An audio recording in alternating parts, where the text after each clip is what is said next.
दर्शक बंधुगण आपण माने खुशी तो आमे खुशी पूरा खुशी अछु कैरियन ओके कैरियन तो गदाधर तो आजिर परफॉर्मेंस विषय रे जो रोहित कोहली जो माने कमबैक करछंदी आ तांका पार्टनरशिप 100 प्लस जो पार्टनरशिप हैला ता सहित आमे थर्ड मैच को आमे इंडिया जीती जाईची ठीक अछि सीरीज आमे जीती पारने किंतु आमे थर्ड मैच जो हिसाब रे जो जजवा सहित जीतिले आउ मेनली थिला कि मु चाहुतली कि जदी इंडिया चेजिंग करूची तो विराट कोहली रो बैट रु ही विनिंग रन टा आसु ଆଉ ରୋହିତ ଶର୍ମା ଶତକ ପୂର୍ବ ମ୍ୟାଚ ରେ କରିପାରି ନଥିଲେ କିନ୍ତୁ ଏଇ ମ୍ୟାଚ ରେ ସେଇ ଶତକ ମାରିଦେଇଛନ୍ତି ଓକେ ତ ଠିକ ଅଛି ତ ଏବେ ଆମେ ଭିଡିଓଟିକୁ ଷ୍ଟାର୍ଟ କରିବା ତ welcome back to our video ତ ଦେବପ୍ରିୟ ତମକୁ ବି ଭିଡିଓକୁ ସ୍ୱାଗତ ଜଣାଉଛି वेलकम ଆଉ वेलकम ଦର୍ଶକ ବନ୍ଧୁ ମାନଙ୍କୁ ମୁଁ ଜଣାଇବାକୁ ଚାହୁଁଛି କି ଆମର ଆଉ ଜଣେ ସାଥୀ ପ୍ରୀତିଶ ସ୍ୱାଇଁ ଯିଏ କି ଆଜି ନାହାନ୍ତି ସେ ତାଙ୍କର ପର୍ସନାଲ କାରଣ କାମ ଯେ ବ୍ୟସ୍ତ ଅଛନ୍ତି ତ ଠିକ ଅଛି ଆଜି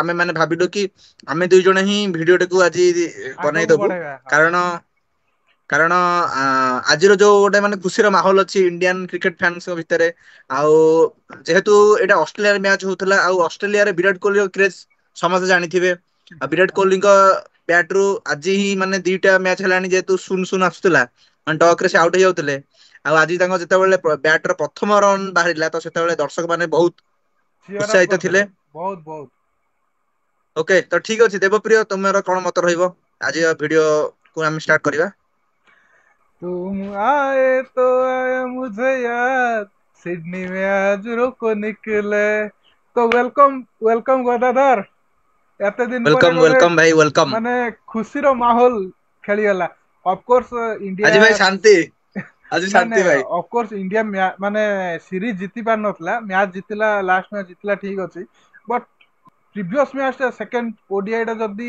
ଟିକେ ଟିକେରେ କ୍ୟାଚ ଧରି ଦେଇଥାନ୍ତେ ଆଉ ମ୍ୟାଚ ଟା ଯଦି ଜିତି ଯାଇଥାନ୍ତେ ଇଣ୍ଡିଆ ତ ଏଇ ଦେବପ୍ରିୟ ମ୍ୟାଚ ଟା ଦେବପ୍ରିୟ ଦେବପ୍ରିୟ ପ୍ରିଭିୟସ ମ୍ୟାଚ ଗୁଡା ଆମେ ପରେ ଡିସ୍କସନ କରିବା ମାନେ ଭିଡିଓରେ ଆଗକୁ ଡିସ୍କସନ କରିବା ବର୍ତ୍ତମାନ ଆଜି ଯୋଉଟା ଖୁସିର ମୁହୂର୍ତ୍ତ ସେଇ ବିଷୟରେ ତମେ କିଛି କୁହ ସେଇ ବିଷୟରେ ଭାଇ ମୋ ପାଟିରୁ ଶବ୍ଦ ବାହାରୁନି ମୁଁ ଏତେ ଖୁସି ଅଛି କାହିଁକି ନା ରୋହିତ ଶର୍ମାର ଯୋଉ ପ୍ରିଭିୟସ ମ୍ୟାଚ ରେ ମିସ୍ ହେଇଯାଇଥିଲା ସେଞ୍ଚୁରୀଟା ଆଜି ସେଟା ଫୁଲଫିଲ ହେଇଯାଇଛି ଆଉ ବିରାଟ କୋହଲି ଯୋଉ ପ୍ରିଭିୟସ ଦିଟା ମ୍ୟାଚ ରେ ଡକ୍ ରେ ଆଉଟ ହଉଥିଲା ଆଜି ସେ ବ୍ୟାକ୍ ଟୁ ଫର୍ମ ବ୍ୟାକ୍ ମାନେ ଦେବପ୍ରିୟ ତମେ ଯେମିତି କହିଲ କି ତମେ ଯେମିତି ରୋହିତ ଶର୍ମାକୁ ନେଇକି ତମ ମାନେ ଭିଡିଓରେ ଫାଷ୍ଟ କହିଲ ତ ମୁଁ ରୋହିତ ଶର୍ମା ଫ୍ୟାନ ହିସାବରେ ଆଜ ରୋହିତ ଶର୍ମା ହବା ବହୁତ କଷ୍ଟ କାରଣ କଣ ପାଇଁ ମାନେ ବର୍ତ୍ତମାନ ସିଚୁଏସନ ରେ କାରଣ ପ୍ରିଭିୟସ ସିରିଜ ଯୋଉ ଖେଳିଥିଲେ ଟେଷ୍ଟ ମ୍ୟାଚ ତ ସେଥିରେ ରୋହିତ ଶର୍ମାର ଭଲ ପରଫମାନ୍ସ ନଥିଲା ତ ଏବେ ମାନେ ରିସେଣ୍ଟଲି କହିବାକୁ ଗଲେ ସେମାନେ ଦି ଜଣ ଯାକ ମାନେ ବିରାଟ କୋହଲି ହଉ କିମ୍ବା ରୋହିତ ଶର୍ମା ହଉ ତ ଟି ଟ୍ୱେଣ୍ଟି ଫର୍ମାଟ ରୁ ବି ସେମାନେ ଅଲବିଦା କହିସାରିଛନ୍ତି ଏବଂ ଟେଷ୍ଟ ଫର୍ମାଟ କୁ ବି ଅଲବିଦା କହିସାରିଛନ୍ତି ତ ତାଙ୍କ ପାଖରେ ଓନ୍ଲି ରହିଲା ଓଡିଆଇ ଫର୍ମାଟ ତ ରୋହିତ ଶର୍ମାର ଫିଟନେସ୍ ଉପରେ ବି କୋଶ୍ଚିନ୍ ମାର୍କ ଥିଲା ରୋହିତ ଶର୍ମାର ପରଫମାନ୍ସ ଉପରେ ବି କୋଶ୍ଚିନ୍ ମାର୍କ ଥିଲା ଆଉ ନିଜ ରୋହିତ ଶର୍ମା ମନରେ ବି ଥିବ କାରଣ ହଠାତ୍ ମୁଁ କ୍ୟାପ୍ଟେନ ଥିଲି ଆଉ ଏଇ ସିରିଜ ମୁଁ ଯେତେବେଳେ ଦିଟା ଫର୍ମାଟ ରୁ ବାହାରି ଗଲି ଆଉ ମୁଁ ମୋର ମାଇଣ୍ଡ ସେଟ ଗୋଟେ ଡ୍ରିମ ସେଟ କଲି କି ନାଇଁ 2027 ରେ ମୁଁ ଇଣ୍ଡିଆକୁ ଜିତିବା ୱାର୍ଲଡ ପାଇଁ କପ୍ ଚେଷ୍ଟା ଖେଳିବି କରିବି ହଁ ସେଇ ସମୟରେ କଣ ହେଲା ନା କ୍ୟାପ୍ଟେନ୍ସି ପଦରୁ ତମକୁ ବାହାର କରିଦେବେ ବାସ୍ ଆଉ ସେଇଠୁ ତାପରେ ପୁଣି କଣ ହେଲା ନା ଫାଷ୍ଟ ମ୍ୟାଚ ରେ ହିଁ ଯେତେବେଳେ ମାନେ କ୍ରାଉଡ ମାନେ ବହୁତ ଉତ୍ସାହିତ ଥିଲେ କି ନାଇଁ ସେ ପ୍ରାକ୍ଟିସ କରୁଥିଲା ଆଉ ସେ ଭଲ ପରଫମାନ୍ସ କରିବ ଆଉ ପ୍ଲସ ଫିଟନେସ ଉପରେ କାମ କରୁଛି ତ ଫାଷ୍ଟ ମ୍ୟାଚ ରୁ ହିଁ ଲୋକମାନେ ଟିକେ ଧରାଶାୟୀ ହେଇଗଲେ କଣ ପାଇଁ ନା ବ୍ୟାଟ ରୁ ରନ୍ ଆସିଲାନି ନା ଫାଷ୍ଟ ମ୍ୟାଚ କୁ କନସିଡର ମୁଁ ଏଥିପାଇଁ କରୁନି ଫାଷ୍ଟ ମ୍ୟାଚରେ ଖାଲି ବର୍ଷା ଆସିବା ଖେଳ ବନ୍ଦ ହବା ବର୍ଷା ଆସିବା ଖେଳ ବନ୍ଦ ହବା ଏମିତିରେ ହିଁ ମାନେ ମ୍ୟାଚ ଟା ଟୋଟାଲ ସରିଗଲା ଆଉ ଇଣ୍ଡିଆ ପାଇଁ ସେଟା ଗୋଟେ ମାନେ ନାଇଁ ଦେଖ ମୋଷ୍ଟ ମୁଁ ଇରିଟେଟିଂ ମ୍ୟାଚ ଥିଲା ମତେ ଲାଗୁଥିଲା ତ ଶୁଣ ଫାଷ୍ଟ ମ୍ୟାଚ୍ ଆଜ କନସିଡର କରିବା ସେଟା ଅଲଗା କଥା କିନ୍ତୁ ରୋହିତ ଆଉ କୋହଲି ପାଇଁ କନସିଡର କରିବାକୁ ପଡିବ କାରଣ ତାଙ୍କ ପାଖରେ ଏତିକି ସେତିକି ମ୍ୟାଚ ନାହିଁ ନାଇଁ ହଁ ବର୍ତ୍ତମାନ ତାଙ୍କର ତିନିଟା ମ୍ୟାଚ ମାନେ ସେଟା ଗୋଟେ ମାନେ ତାଙ୍କ ପାଇଁ ବହୁତ ଅପରଚୁନିଟି ବହୁତ ମାନେ ଅପରଚୁନିଟି ହଁ ଭାବି ଦିଅ କି ଗୋଟେ 15-20ଟା ମ୍ୟାଚର ଅପରଚୁନିଟିକୁ ସେମାନେ ତିନିଟା ମ୍ୟାଚରେ ସେମାନେ ଦେଖିବାକୁ ଚାହିଁବେ କାରଣ ସେମାନେ ଅଲଗା ଫର୍ମାଟ ଖେଳୁନାହାନ୍ତି ଆଉ ସମସ୍ତେ ହଁ ଜାଣିଛନ୍ତି ଆଜ ଦର୍ଶକ ମାନେ ଯୋଉମାନେ ବି ତାଙ୍କର ଫ୍ୟାନ ଅଛନ୍ତି ସମସ୍ତେ ଜାଣିଛନ୍ତି କି ଆମେ ତାଙ୍କୁ କମ ସମୟ ପାଇଁ ଦେଖିବା ଦେଖିବା 2 ବର୍ଷ ହଉ 3 ବର୍ଷ ହଉ କି ଯାହା ବି ହଉ ତମେ ତ କମ ନାଇଁ ସମୟ ପାଇଁ ଆମେ ଖେଳିବାର ଆଟଲିଷ୍ଟ ଦେଖିବା 2027 ୱାର୍ଲଡ କପ୍ ଯାହା ତ ଆମେ ଦେଖିବା ଆଜିର ପରଫମାନ୍ସ ପରେ ମାନେ ଏତେ ତ କୌଣସି କ୍ୱେଶ୍ଚନ ମାର୍କ ଉଠିବା ଉଚିତ ନୁହଁ ହଁ ନେକ୍ସଟ ସିରିଜ ଇଣ୍ଡିଆରେ ଅଛି ସାଉଥ ଆଫ୍ରିକା ସହ ତ ସେଥିରେ ତ ମୁଁ ବହୁତ ଏକ୍ସାଇଟେଡ ଅଛି ବିରାଟ କୋହଲି ଆଉ ରୋହିତ ଶର୍ମାର ଏଇଭଳିଆ ପାର୍ଟନରସିପ୍ ଦେଖିବା ପାଇଁ କାହିଁକିନା ଆଜିର ଯୋଉ ଭଳିଆ ପାର୍ଟନରସିପ୍ ଟା ହେଲା ଏଇ ପାର୍ଟନରସିପ୍ ଦେଖି ମତେ ମାନେ ମୋର ମେମୋରି ରିକଲ୍ ହେଇଗଲା 2017 ରୁ 19 ଭିତରେ ଯେମିତି ରୋହିତ ଶର୍ମା ବିରାଟ କୋହଲି ଆଉ ଶିଖର ଧାୱନ ଭିତରେ ଗୋଟେ ବଣ୍ଡିଂ ରେ ପାର୍ଟନରସିପ ଚାଲିଥିଲା। ଏମିତି ବି ମାନେ କୋଉ ମ୍ୟାଚ୍ ନଥିବ ଯୋଉ ମ୍ୟାଚ୍ ରେ ଇଣ୍ଡିଆର ଟପ୍ 3 ରୁ କେଇ ଜଣ ସେଞ୍ଚୁରୀ ମାରି ନଥିବ କି ମାନେ ହାଇ କ୍ଲାସ ନ ଖେଳି ନଥିବ। ତ ଆଜି ସେଇଭଳିଆ ମାନେ ଗୋଟେ ଜିନିଷ ଦେଖିବାକୁ ମିଳିଲା। ମାନେ ବିରାଟ କୋହଲି ଆଉ ରୋହିତ ଶର୍ମାର ପାର୍ଟନରସିପ ଆଉ ସିଏ ପୁଣି 168 ୟା 160 ପ୍ଲସ ର ପାର୍ଟନରସିପ ହେଇଥିଲା ଦି ଜଣଙ୍କ ଭିତରେ। ଆଉ ଗୋଟେ ବଢିଆ ପାର୍ଟନରସିପ ହେଇଥିଲା। ଆଉ ସବୁଠୁ ତ ଇଣ୍ଟରେଷ୍ଟିଂ ମୋମେଣ୍ଟ ଥିଲା ବିରାଟ କୋହଲିର ଫାଷ୍ଟ ବଲ ଖେଳିବାଟା। ହାଜେଲଉଡ୍ ସେମ୍ ବୋଲିଂ ମାନେ ସେମ୍ ବଲ୍ ଯୋଉଟା କି ପ୍ରିଭିୟସ ମ୍ୟାଚ୍ ରେ ବିରାଟ କୋହଲି ଆଉଟ୍ ହେଇଥିଲା। ବଟ୍ ଏଇ ମ୍ୟାଚ୍ ରେ ସେ କଣ କରିଥିଲା ଗୋଟେ ଷ୍ଟେପ୍ ଆଗକୁ ଆସି ତାକୁ ଜଷ୍ଟ ଗ୍ଲାନ୍ସ ଟାଇପ ରେ କରିଦେଇଥିଲା ଆଉ ରନ୍ ନେଇଥିଲା ସିଙ୍ଗଲ। ତ ସେଇଟା ଆକ୍ଚୁଆଲି ଜରୁରୀ ଥିଲା କାହିଁକିନା ପ୍ରିଭିୟସ ଦିଟା ମ୍ୟାଚ୍ ରେ ମାନେ ତମ ଆଗରେ ଦିଟା ଡକ୍ ଲାଗିବା ଆଉ ନେକ୍ସଟ ମ୍ୟାଚ୍ କୁ ଯିବ ତମେ ଗୋଟେ high intensity match. Either India ଯଦି ମ୍ୟାଚ୍ ଜିତୁଛି ତ ମାନେ ଗୋଟେ ମାନେ ହ୍ୱାଇଟ୍ ୱାଶ ରୁ ବଞ୍ଚିବ ନହେଲେ ହାରିଗଲେ ତ ଟୋଟାଲ ହ୍ୱାଇଟ୍ ୱାଶ ହେଇଯାଉଛି ଏଗେନ୍ଷ୍ଟ ଅଷ୍ଟ୍ରେଲିଆ। ଆଉ ଅଷ୍ଟ୍ରେଲିଆରେ ଏମିତି କି ନାହିଁ କି ହଁ ପ୍ୟାଟ କମିନ୍ସ ନାହିଁ ଷ୍ଟିଭ୍ ସ୍ମିଥ ନାହିଁ ଠିକ ଅଛି କିନ୍ତୁ ତଥାପି ଆମେ ଯଦି ଦେଖିବା ଅଷ୍ଟ୍ରେଲିଆର ସ୍କ୍ୱାଡ କୁ ଗୋଟେ ଷ୍ଟ୍ରଙ୍ଗ ସ୍କ୍ୱାଡ ଅଛି। ଅଷ୍ଟ୍ରେଲିଆର ଏମିତି ସି ଟିମ୍ ବି ଖେଳୁ ସେମାନେ ଷ୍ଟ୍ରଙ୍ଗ ସ୍କ୍ୱାଡ ଅଛନ୍ତି। ତ ଅଷ୍ଟ୍ରେଲିଆ ସ୍କ୍ୱାଡ ଉପରେ ତ କୌଣସି ଆମେ ପ୍ରଶ୍ନବାଚୀ ଉଠେଇବାନି କାହିଁକିନା ତାଙ୍କର ଷ୍ଟ୍ରଙ୍ଗ ସ୍କ୍ୱାଡ ଥିଲା ଆଉ ଷ୍ଟ୍ରଙ୍ଗ ସ୍କ୍ୱାଡ ର ପ୍ରଦର୍ଶନ ପାଇଁ ସେମାନେ ସିରିଜ ବି ବିଜୟ କଲେ। ତ ଠିକ ଅଛି ମୁଁ ଚାହୁଁଥିଲି ଦେଖ କି ଦେଖ ଦେବପ୍ରିୟ ମାନେ ବିରାଟ କ୍ରିକେଟରେ ଷ୍ଟ୍ରଙ୍ଗ ଟିକେ ପ୍ଲେୟାର ଶୁଣ ଷ୍ଟ୍ରଙ୍ଗ ପ୍ଲେୟାର ଟିକେ ଦେବପ୍ରିୟ ହୁଁ ଷ୍ଟ୍ରଙ୍ଗ ପ୍ଲେୟାର ସେମିତି ଆମେ କହିପାରିବାନି। ଦେଖ କ୍ରିକେଟ ହଉଛି ଗୋଟେ ଜିନିଷ ହଉଛି ମାନେ କ୍ରିକେଟ ତ ମୁଁ କହିପାରିବି ଯୋଉ ସ୍ପୋର୍ଟସ ବି ହଉ ତ ସେଇଟା ତମ ସ୍କିଲ୍ ଉପରେ ମ୍ୟାଟର କରେ। ତ ହଁ ତମେ ସି ଟିମ୍ ଖେଳ କି ବି ଟିମ୍ ଖେଳ କି ମାନେ ମେନ୍ ଟିମ୍ ଖେଳ କିନ୍ତୁ ତମ ପାଖରେ ଯଦି ସେତିକି ମାନେ ମ୍ୟାଚ୍ ଆୱାରନେସ୍ ମାନେ ମ୍ୟାଚ୍ ରେ ଯୋଉ ଖେଳିବାର ଯଦି ଆୱାରନେସ୍ ନାହିଁ ଯେ ସ୍କିଲ୍ ନାହିଁ ତ ତମେ ବଡ ମାନେ ବଡ ମ୍ୟାଚ୍ ରେ ତମେ ପରଫମାନ୍ସ କରିପାରିବନି। ତ ତାଙ୍କ ପାଖରେ ସେ ସ୍କିଲ୍ ଅଛି ତ ସେମାନେ ପରଫମାନ୍ସ କଲେ। କଲେ ଆଉ ହଁ ଗୋଟେ ମେନ୍ ଜିନିଷ ହଉଛି କଣ ଆମେ ଦିଟା ମ୍ୟାଚ୍ ହାରି ଯାଇଛେ ତ ଏଇଟା ଆମ ପାଇଁ ଅବଭିୟସଲି କ୍ରୁସିଆଲ ଥିଲା। ମାନେ ଗୋଟେ ମାନେ ଆଉ ବୋଝ ଆଜେ ଯୋଉ ରୋହିତ କୁହନ୍ତି ଆଜେ ମୁଣ୍ଡ ଆଜେ ଉପରେ ରୋହିତ ଗୋଟେ ଆଉ ବିରାଟ ବୋଝ କୋହଲି ଭଳିଆ ଥିଲା ହଁ। ହଁ ଅବଭିୟସଲି ଆଜେ ଯଦି ମୁଁ ବିରାଟ କୋହଲିକୁ ଯଦି କହିବି ମାନେ କନସିଡର କରିବି ସେ ଦିଟା ମ୍ୟାଚ୍ ରେ ଡଗ୍ ଥିଲା ତ ତା ହଁ ପାଇଁ ଆଜି ମାନେ ଅବଭିୟସଲି ରନ୍ ବାହାର କରିବାର ମାନେ ମୌକା ଥିଲା ଆଉ ମାନେ ସେ ବି ଚାହିଁଥିଲା କି ନାଇଁ ମୁଁ କିଛି ରନ୍ କରେ ବୋଲି। ହଁ ତ ଯାହା ବି ହଉ ଆଉ ଗୋଟେ ଜିନିଷ ହଉଛି 70 ଦେବପ୍ରିୟ ରନ ର ଇନିଂସ ହଉ ପଛେ ବିରାଟ କୋହଲିର 70 ରନ ର ଇନିଂସ ମାନେ କିଛି କମ ନଥିଲା ଭାଇ କୋଉ ସେଞ୍ଚୁରିଠୁ ଶହେଠୁ କମ୍ ନୁହଁ ବାସ୍ କୋଉ ଶହେଠୁ କମ୍ ନୁହଁ ଭାଇ। ହଁ ଦେବପ୍ରିୟ ଦେଖ ଲିମିଟେଡ ଓଭର ମ୍ୟାଚ୍ ଥିଲା କିନ୍ତୁ ଲୋକଙ୍କ ମନରେ ଅନଲିମିଟେଡ ଆଶା ଥିଲା। ଆଶା ଥିଲା ଆଉ ଯୋଉ ଅନଲିମିଟେଡ ମାନେ ପ୍ରଦର୍ଶନ ମାନେ ଯୋଉଟା କଣ କୁହନ୍ତି ମାନେ ଅଚାନକ ଭାବରେ ଗୋଟେ ଆମେ ଅନଲିମିଟେଡ ଖୁସି ପାଇଲେ ତ ହଁ ତାକୁ ନେଇକି ଆମେ ବହୁତ ଖୁସି ଅଛେ ଆଜି ଆମେ। ମୁଁ ଗୋଟେ ସର୍ଟସ ଭିଡିଓରେ କହିଥିଲି କି ଆମେ ଦିୱାଲି ଗିଫ୍ଟ ଟା ଫାଷ୍ଟ ମ୍ୟାଚରେ ପାଇଲୁନି ବଟ ମୁଁ ଆଶା କରୁଥିଲି ସେକେଣ୍ଡ ମ୍ୟାଚରେ ମିଳିବ ବଟ ସେଟା ବି ମିଳିନଥିଲା। ବଟ ଥାର୍ଡ ମ୍ୟାଚରେ after Diwali post Diwali gift ଆମକୁ ମିଳିଯାଇଛି ଫ୍ରମ ବୋଥ ରୋ କୋ।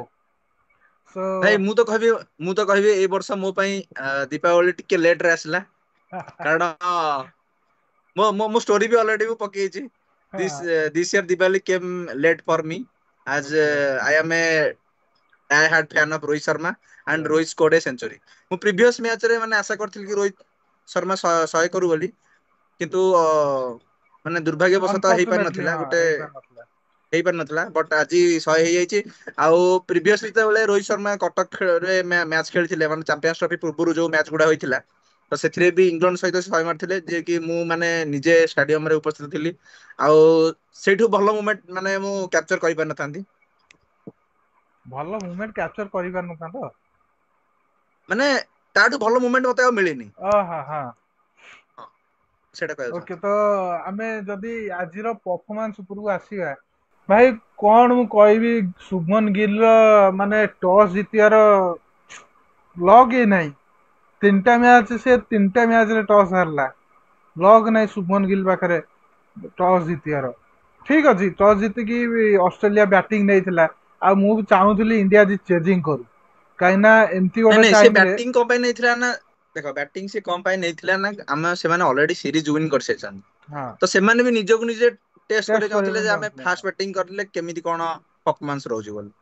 ହଁ ତ ଯାହା ବି ହଉ ଆଉ ଆଜି ଇଣ୍ଡିଆ ତରଫରୁ ବୋଲିଂ ଟେ ଷ୍ଟ୍ରଙ୍ଗ ଦେଖିବାକୁ ମିଳିଥିଲା।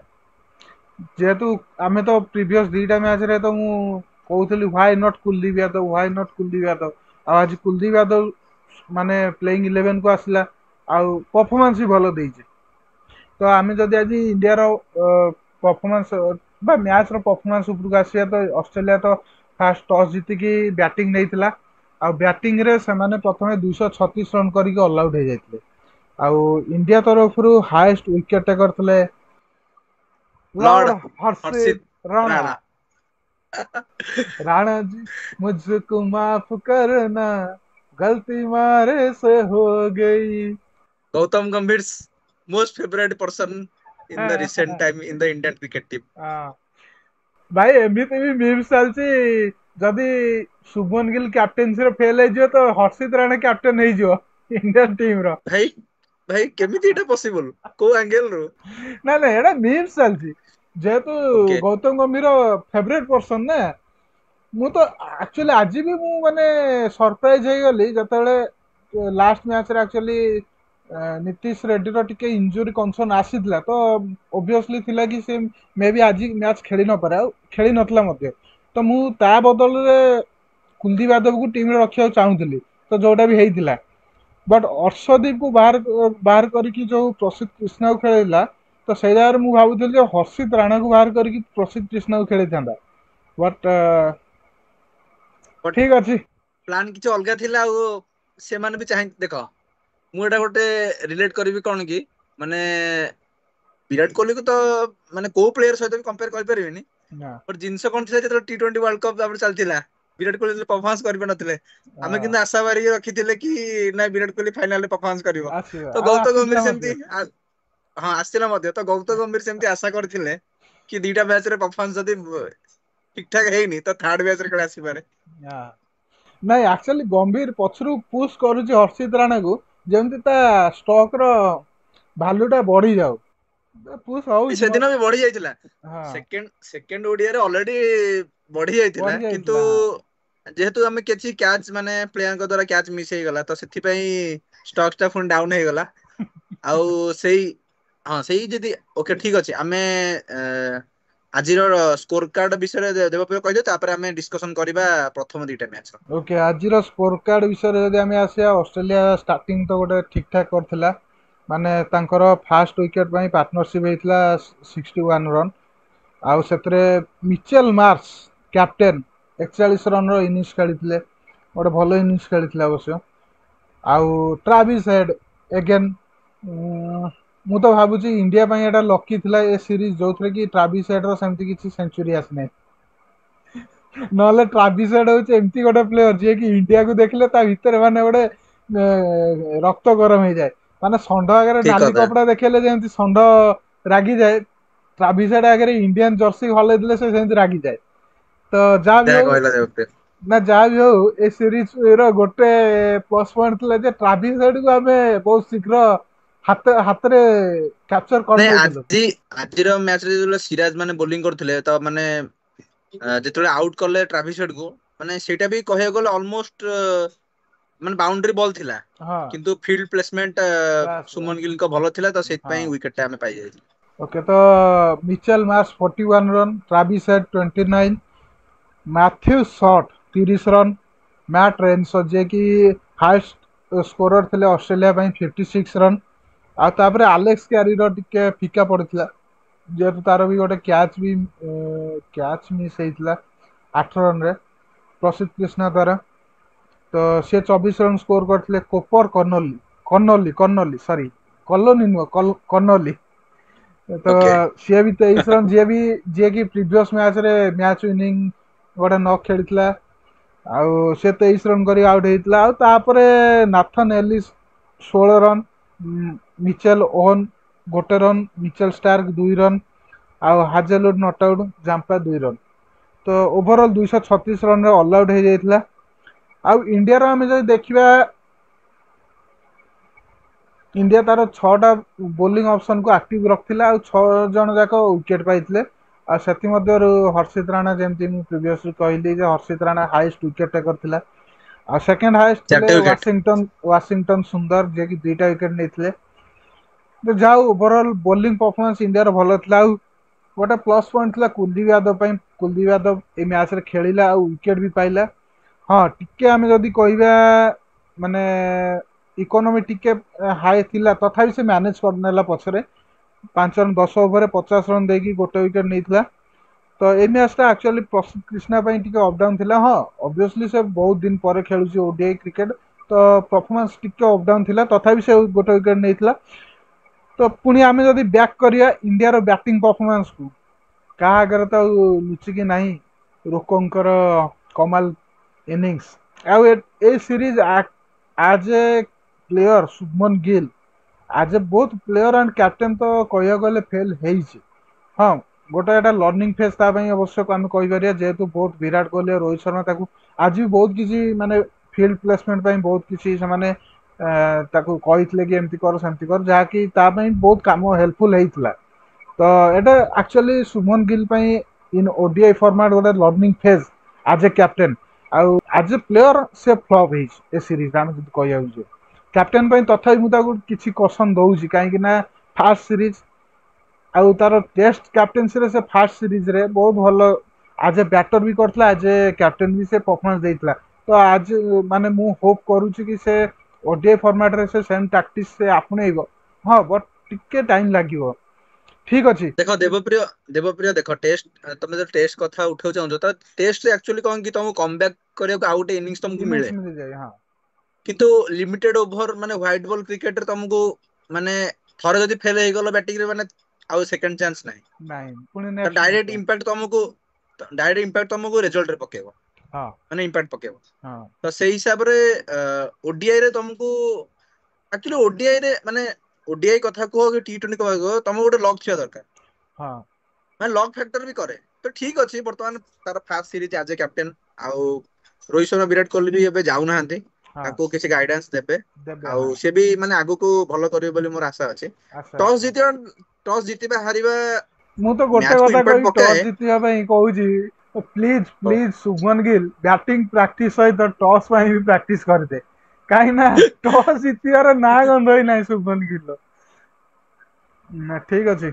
ତ ଯାହା ବି ହଉ ଓଭରଅଲ୍ ଇଣ୍ଡିଆ 9 ୱିକେଟରେ ତାର ବିଜୟ ହାସଲ କରିଛି, ଆଉ ସେଥିରେ ସବୁଠୁ ବଡ ପାର୍ଟନରସିପ ଆଉ ଆଜି ମାନେ ଷ୍ଟାମ୍ପ ବାଡେଇ ଦେଇଥିଲେ, ସିଏ ହଉଛନ୍ତି ରୋହିତ ଶର୍ମା ବିରାଟ କୋହଲି। गंभीर भी लाइक मैं तो सोच रहा था ये दोनों को निकालने का, साला ये तो परफॉर्मेंस ही दे दिया, अब मैं क्या करूं। गंभीर crying in the corner. Corner हाँ भाई, लोगों का होता होगा दिन और रात, शेरों का होता है जमाना। कुछ दिन क्या जंगल से बाहर हो गए, क्या तुम समझ लिया कि ये शिकार करना भूल गए। नहीं भाई नहीं, वापस आ भाई गए भाई दोनों शेर, अब नहीं जाएंगे कहीं 2000 एटलीस्ट 2027 वर्ल्ड कप तक। ଭାଇ ଆମେ ସିରିଜ ପୂର୍ବରୁ ମାନେ ଖୁସି ଥିଲା କି ରୋକ ବ୍ୟାକ୍ କଲେ, ବଟ ଆଜି ଆମେ କହିବା କି ରୋକ ପରଫର୍ମାନ୍ସ ବି ଦେଲେ। ଦେଲେ ମାନେ ବାସ୍ ଆଜି ପରଫର୍ମାନ୍ସ ବି ସେ ବ୍ୟାକ୍ କଲେ। बैक कर ले। ठीक अच्छी टिके लेट है गला, देर आए दुरुस्त आए, लेकिन यही जज्बा बरकरार रहना चाहिए दोनों के लिए। क्योंकि आगु को साउथ अफ्रीका सहित गोटे बड़ टूर्नामेंट आस, हाँ तीन टा मैच हो पारे सीरीज, बट ए तीन टा मैच 30 टा मैच सहित समान, कहीं से आउ ଦେବପ୍ରିୟ को भी ଦେବପ୍ରିୟ फर्माट ଜିନିଷ खेलुना। ହଉଛି କଣ, ହଁ ଠିକ ଅଛି। ଆଉ ସେଇଟା ବି ହବାକୁ ଯାଉଛି ଇଣ୍ଡିଆରେ। इंडिया रे ତ हाँ ଇଣ୍ଡିଆରେ ନୋ ଡାଉଟ ଭଲ ପରଫର୍ମାନ୍ସ ଦେବେ। परफॉर्मेंस देवे हाँ। तो पिच भी बैटिंग फ्रेंडली मिलिବ मते आशा अछि। ତ ଖାଲି ଦେଖାଯାଉ ପରଫର୍ମାନ୍ସ କୁ ଦେଖିବାକୁ ବାକି ରହିଲା। ଦେଖିବାର ଅଛି ବାସ୍। ଆଚ୍ଛା ଆମେ ରିଟର୍ନ କରିବା କି ସୁମନ ଗିଲଙ୍କ ପରଫର୍ମାନ୍ସ ଉପରେ। ହଁ ତ ଠିକ ଅଛି ସୁମନ ଗିଲ୍ ଏଇ ସିରିଜରେ ଭଲ ପରଫର୍ମାନ୍ସ କରିପାରିନାହାନ୍ତି। କିନ୍ତୁ ଅପକମିଂ ଆମର T20 ସିରିଜ ଆସିବ, ତ ହଁ ତାଙ୍କ ମତେ ପାଖରେ ଏନଫ୍ ଲାଗୁଥିଲା ମ୍ୟାଚେସ୍ ଅଛି। ଶୁଭମନ ଗିଲ୍ ର ଏନଫ୍ ମ୍ୟାଚେସ୍ ଅଛି। ଆକ୍ଚୁଆଲି ଟିକେ କ୍ୟାପ୍ଟେନ୍ସି ପ୍ରେସରରେ ରହିଯାଇଥିଲା। କାହିଁକିନା ଫାଷ୍ଟ ଦିଟା ମ୍ୟାଚ୍ ଟସ୍ ଜିତି ନଥିଲା, ତ ପ୍ରଥମେ ବ୍ୟାଟିଂ ଆସିଯାଇଥିଲା। ଆଉ ବ୍ୟାଟିଂ ରେ ପରଫର୍ମାନ୍ସ ହେଇନଥିଲା, ଯେହେତୁ କ୍ୟାପ୍ଟେନ୍ସି ବି ସେଟା ଟିକେ ମାନେ ମାଇଣ୍ଡରେ ଚାଲିଥିଲା କେମିତି ମ୍ୟାଚ୍ ଜିତିବ ଇଏ କରିବ ସେ କରିବ, ଯାହା ବି ହଉ ଲାଷ୍ଟ ମ୍ୟାଚ୍ ରେ ଟସ୍ ହାରିଗଲା, ତଥାପି ସେ ଯାହା ଚାହୁଁଥିଲା ମିଳିଗଲା।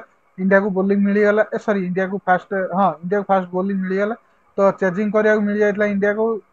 ତ ତଥାପି ମୁଁ ଭାବୁଥିଲି ଯେ ଶୁଭମନ ଗିଲ୍ ଆଟଲିଷ୍ଟ ମାନେ ଗୋଟେ ହାଫ ସେଞ୍ଚୁରୀ ଆସିଯାଉ, ତ ସିଏ ବି ବ୍ୟାକ୍ ଟୁ ଫର୍ମ ହେଇଯିବ, ବଟ୍ ହେଇନଥିଲା। ଠିକ ଅଛି ନେକ୍ସଟ ଦେଖ ଇଣ୍ଡିଆର ସିରିଜ ଅଛି।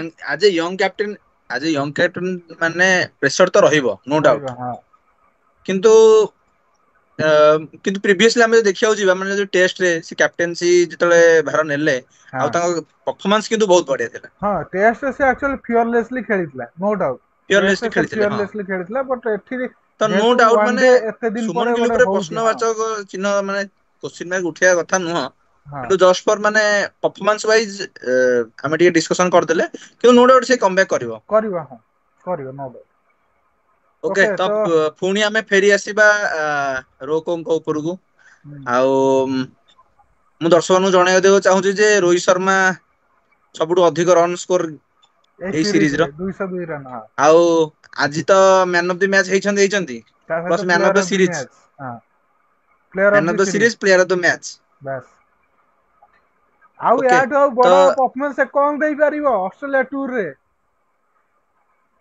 ଆଚ୍ଛା ଆଉ ଗୋଟେ ଜିନିଷ ହଉଛି ଆମର କୋଶ୍ଚିନ୍ ମାର୍କ ଆସିଥିଲା କି ମାନେ ପୂର୍ବରୁ ଯାହା ବି ଆସୁଥିଲା କି ଏଇ ସିରିଜ କୁ ନେଇକି ବିସିସିଆଇ ସିଲେକ୍ଟ କରିବେ କି ମାନେ ତାଙ୍କର ଫ୍ୟୁଚର ଉପରେ।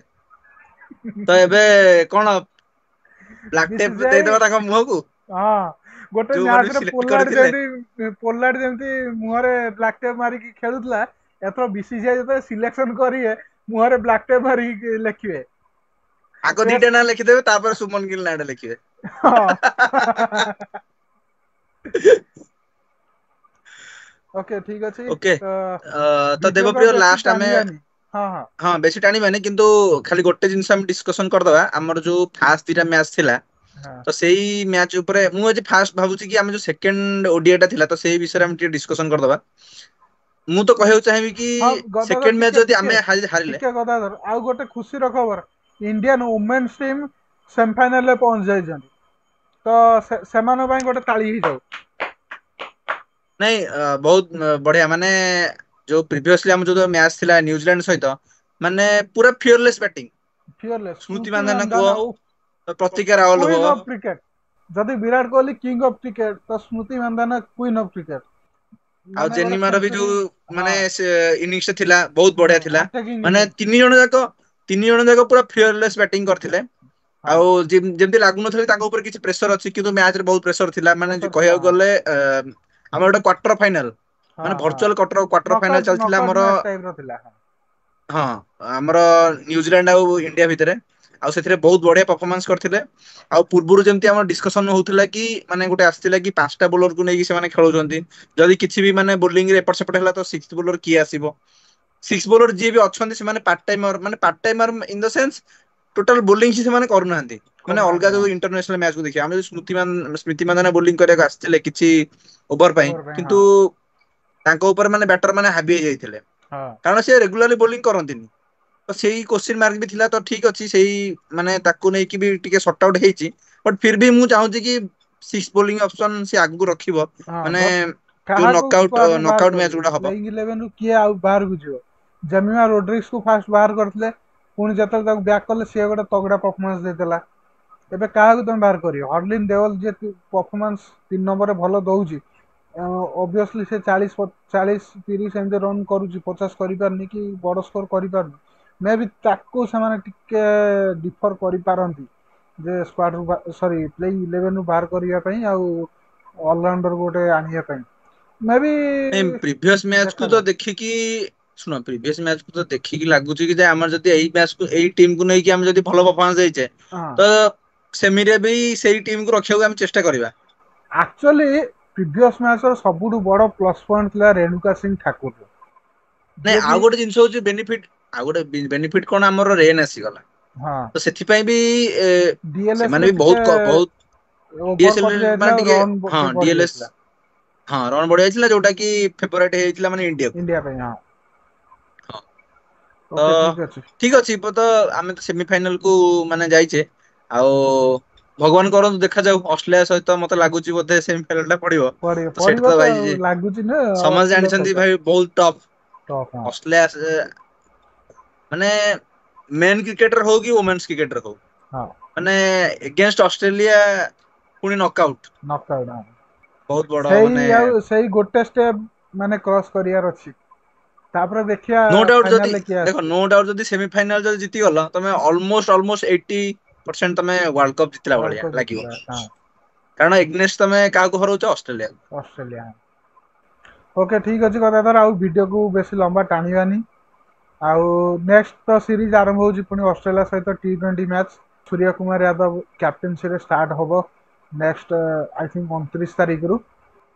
All the best specially Abhishek Sharma, दिखा दे अपना जलवा ऑस्ट्रेलिया के ओके सरजमीन तो पर। ठीक अच्छे देवप्रिय, आम ता पूर्व गोटे वीडियो भी आनिबा सीरीज को लेकिन सीरीज हाँ माने प्री एनालिसिस गोटे वीडियो आनिबा। हाँ तो आज सेତେବେଳେ वीडियो को आम प्रीतिश भी एठी बैक रखिबा, कर जाइथियो आम टीम को। तो डिस्कशन में आउरी भल हम। आमे हाँ देखिबा जदी प्रीतिश जदी आसिले आउ जदी कहले कि नहीं ए मैच को लेकी जदी आउ किछि से ताकर मत अछि जदी जणैबे दर्शक मानकु, तो हाँ आमे पुणी भी ए ଆଉ टॉपिक को ଗୋଟେ लेकी हाँ डिस्कशन करिबा। हाँ हाँ सेही वीडियो रे ही आमे चेष्टा करिबे कि आमे जो T20 सीरीज रे प्री एनालिसिस करिया पे। हाँ ओके तो ठीक अच्छे, आज तो बहुत खुशी दिन, कारण रोको back to form 10, back to माने कथारे फॉर्म अच्छी form is temporary but class is permanent. आज प्योर परमानेंट। क्लास देखा मिलता बोथ रोहित एंड विराट भाया। Sorry both Rohit and Virat actually मैंने एत खुशी से पार्टी वर्ड ही बाहरुनी नहीं कहवा आउ पे गोटे से देवप्रिय आउ गोटे जिनस होची आज रन रो प्रेशर नथिला। नथिला। हाँ आउ जेहेतु एमाने प्रेशर हैंडल करी करी आछंती माने रन चेजिंग रे, हाँ तो ताको भाई आज कप अफ टी हातर थिला। खेल थिला बस। तो ओके जेतेबेले पुणी नेक्स्ट सीरीज आसीबो तो सेतेबेले सिचुएशन किछ अलग बिगर थिबो, challenge bigger match performance is big हवा दरकार बिग हवा दरकार। बस। ओके ओके एथि सहित आमे एई खुशीर वीडियो को खबर को नै कि वीडियो टी आमे समाप्त करिवे। तो हाँ वीडियो टी भल लागिले समस्त लाइक शेयर करदेबे। आ आउ चैनल को देवप्रिय प्लीज प्लीज देवप्रिय गोटे सब्सक्राइब जिनस, कर दियंतु। आ हम जो देवप्रिय भाई किछि ताकर पर्सनल टाइम दे कि आमे तळे एब्सेंट रहउछु, तो सेतळे जो छोट छोट शॉर्ट्स पकोसंती तो ताकू भी आपण टिके सपोर्ट करंतु, लाइक शेयर सब्सक्राइब करंतु। आउ सेथरे किछि कमेंट भी दियंतु, कारण कमेंट को नै कि ही आमे छोट छोट जिनस को आमे सुधारियो चेष्टा करिवु। बस तो बस ठीक अच्छे देवप्रिय, तमे वीडियो टी को एंड कर दियो। ठीक अच्छे। आपण मानक आज वीडियो जदि पसंद आसी तो निश्चित भाव में वीडियो टी तो लाइक करिए, प्लीज चैनल को टिके सब्सक्राइब कर दियंतु। It's my humble request. आउ आपण माने कमेंट दबा टिके कम कर देछंती, जोटा कि मु चाहि आपण माने कमेंट दियंतु। आपण माने कमेंट को देखि कि आमे बहुत ही चेंजेस करूछु। आउ हमर गोटे बिगर प्लान अछि आगु को, जोटा कि आमे next may be next month की नेक्स्ट ईयर रे आमे सेटा को इंप्लीमेंट करिवु हम वीडियो रे। तो ता भाई भी आमे प्रिपरेशन चली। तो देखा जाए आपण मानकर जदि टिके सपोर्ट रही, आपण मैंने जिते शीघ्र आमर सब्सक्राइबर 500 पहुंचाई देवे, तो मुझे भावुँ आम से शीघ्र से जिनटा को इम्प्लीमेंट करूँ आम वीडियो रे। तो ठीक अच्छे, आज वीडियो टी आम ये समाप्त कलु रही। जय जगन्नाथ। जय जगन्नाथ।